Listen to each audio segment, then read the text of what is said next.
Yung iba, tungkol sa ano po, tungkol sa mga iba ito, sa disability. Pero, unahin ko na lang po muna itong mga related sa ano po, sa stroke. Ito. Ito po ay mula kay ano, kay Sir Alan Panganiban. Sir Alan, shoutout po sa'yo. Para po sa inyo itong video ito para makita mo. Sabi po niya, ang ganda ng sinabi ni Sir Alan, nakakatawa po. Sabi niya, salamat sir. Salamat sir sa binahagi mo. Stroke din ako. Di ko malaman kung... Teka, ulitin po natin. So, ito po. Salamat sir, binahagi mo.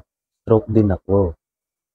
Di ko malaman kung paano maglakad uli ng ayos.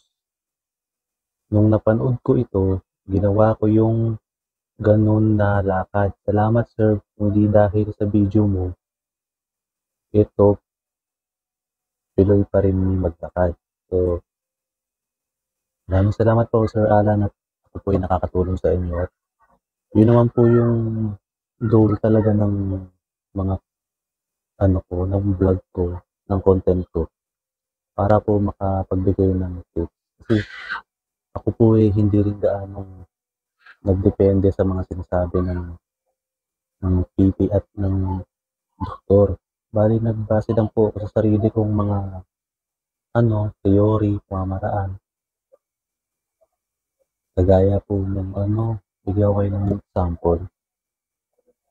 Nung may 1 year po akong na-stroke, medyo syempre hindi pa ako ganun pero yung kamay ko, nagagalaw ko na siya ng kahit paano sa loob ng ilang mga buwan.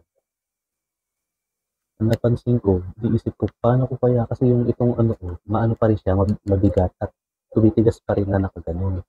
Iisip ko, paano kaya ito mapapagana at lalambot. Naisip ko po, since nung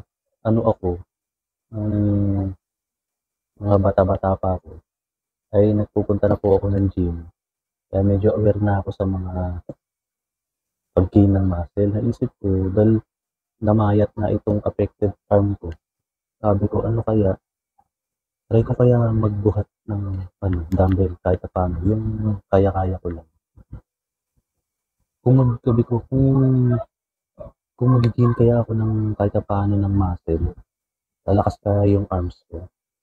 So, yun po, ginawa ko. Kahit yung ang ginagamit ko pa nga lang po nun yung maliit na dumbbell, yung 3 lbs.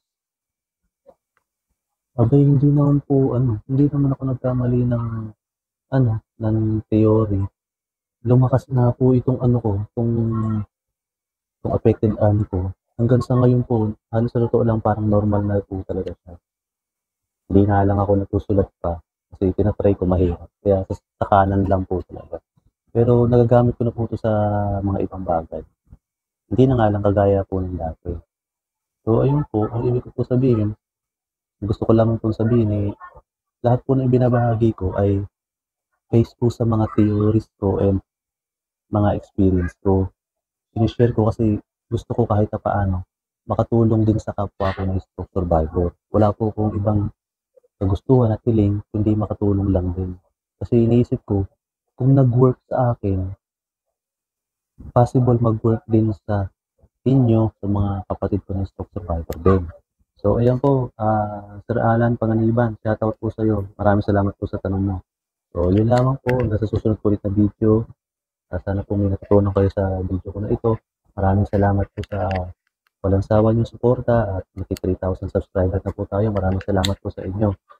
At kung bago pa lang po kayo sa aking channel, baka naman, paano naman po, pa-subscribe. And kung nagustuhan mo itong video na to, pa-like na din po. Hanggang susunod ko po ulit na video. Maraming salamat po. Bye-bye. God bless you all po. Bye. 유난히도 캄캄한다면 나 홀로 너를 생각하네 이런 기분 설명할 수 없어